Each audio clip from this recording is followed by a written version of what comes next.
समाज में झांक के देखोगे तो केवल रोना आएगा।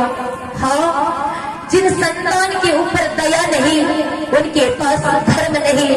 जहाँ दया नहीं वहाँ धर्म नहीं, तो वहाँ क्या होता है? केवल पाप होता है, पाप। आज हमारे समाज में मानवता समाप्त हो गई, पशुता आ गया। मैंने एक जगह देखा, एक वृद्ध माता, पेट खराब हो गई, पति पहले ही गुजर गए थे, बिस्तर में पैखाना पेशाब होने लगा।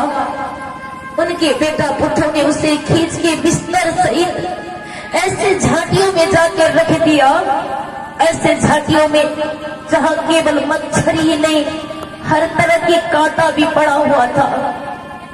और इस अवस्था में न खाने के लिए कुछ पूछा जाता था, न रहने के लिए। मैंने उस दृश्य को देखा, मैंने पूछा, माता जी आपके कितने पुत्र हैं? कहते हैं 4 बेटा है। चारों बेटा को पढ़ाया लिखाया, सुंदर सुंदर घर बना दिया। आज एक वृद्ध माँ के लिए रहने का घर नहीं है, झाड़ियों में पड़ी हुई है, भूखा तड़प रही है, मर रही है। क्या समाज का यही मानवता है?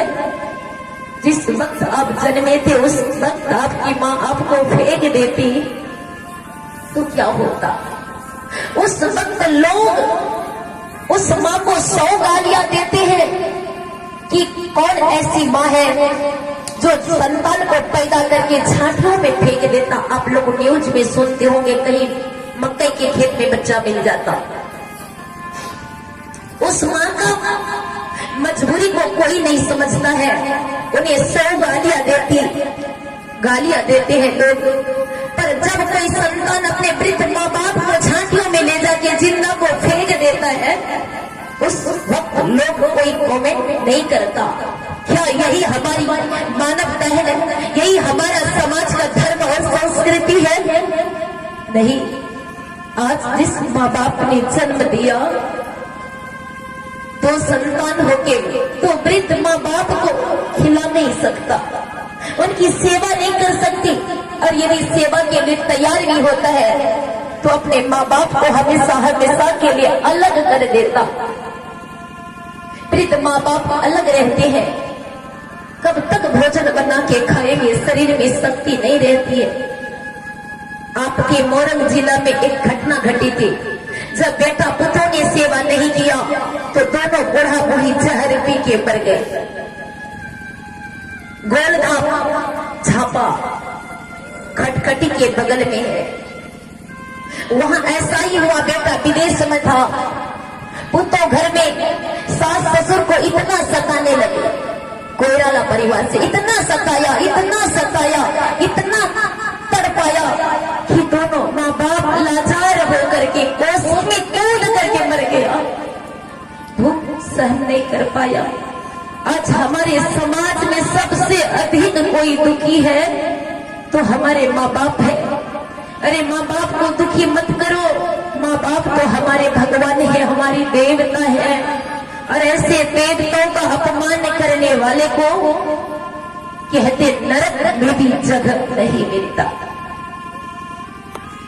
वृद्ध हो जाते हैं माँ बाप को अलग कर दिया जाता है, शरीर में शक्ति और सामर्थ्य नहीं रहता है तो समाज के पंच भगवान को बुलाता है कि मेरा 2 संतान है, हम दोनों वृद्ध को अलग कर दिया, हमें खिलाते नहीं, शरीर में सामर्थ्य नहीं कि एक लोटा जल भी भर सको।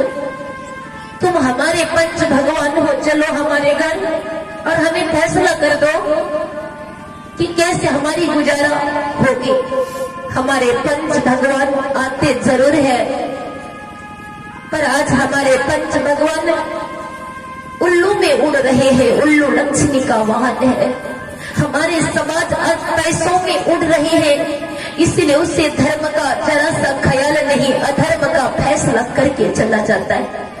कहता झगड़ा मत करो, अरे बड़े भाई हो तू बाप को ले ले, तू छोटा भाई है तू माँ को ले ले। बंटवारा कर दिया जाता है माँ बाप को, और दोनों भाइयों ने नियम खड़ा करता है, दोनों भाई में बोल चाल नहीं, दोनों देवरानी जेठानी में बोल चाल नहीं, नियम बनाता है कि इस घर के लोग उस घर से के लोगों से बात नहीं करेंगे, यदि करेंगे तो उसको घर से बाहर निकाला जाएगा।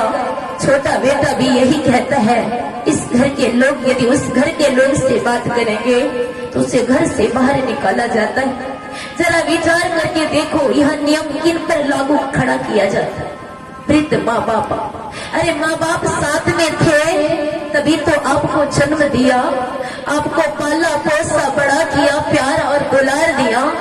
पर आज आप वृद्ध माँ बाप को एक दूसरे से अलग कर रहे हो। भाई सुख पाओगे?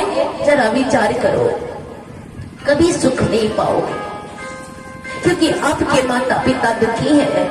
सुख पाने की चेष्टा भी मत करना, केवल संसार की ऐसी महलों में रहोगे तब भी आपको चुभेगा कांटे की तरह। जीवन में आप सुख कभी हासिल नहीं कर पाओ। इसलिए माँ बाप को वृद्धा आश्रम मत भेजो। जो आप खाते हो ना, अरे वही खिला दो। आप नमक रोटी खाते तो वही खिलाओ। थोड़ा सा बात चीड़ के खाओ, क्या होगा? आपकी माँ आपके पिता ने नहीं खाया, आपको खिलाया। 3 पौवा जिंदगी तो अपने कमाई पे गुजार लेता है, थोड़ी सी जिंदगी 2 दिन का तो मेहमान रहता है। कितना ही खाएंगे आप, उतना अन्न तो बर्बाद करते हो। अरे वो बर्बाद नहीं करके अब थोड़ा सा भोजन अपने माता पिता को खिला दोगे तो क्या होगा? हमारे संत महात्मा वेद वेदांत कहता है कि आप अपने चमड़े को काट कर, सेवा की बात तो दूर जाए, अपने शरीर की चमड़ा को काटकर माँ के लिए जूती और पिता के लिए जूता भी बना दो तो माँ बाप के ऋण से उबर नहीं सकता है। इतने बड़े ऋणी होते हैं संतान, जानते? अरे माँ बाप ने अपना शरीर को आधा आधा शक्ति को नष्ट करता, नूर प्रकाश को नष्ट करता है, अपने ब्रह्म चर्च को नष्ट करता है, तब एक संतान को पैदा करता है, एक संतान को जन्म देता है। और इतना शक्ति सामर्थ्य आपके जीवन में भरा, क्या यही सिला अपने माँ बाप को दिया? इसीलिए हमारे संत महापुरुष कहते हैं, हे संसार के लोगों, समाज में राम राज्य स्थापित करना चाहते हो, समाज में राम राज्य स्थापित करना चाहते हो तो खुद आध्यात्मिक ज्ञान से जुड़ो और अपने बच्चों को भी सही शिक्षा प्रदान करो। आज हमारे समाज में हमारे वैदिक सनातन के जो बच्चे हैं उन्हें ये नहीं पता कि हमारा राम, हमारा कृष्ण का जन्म कहाँ हुआ।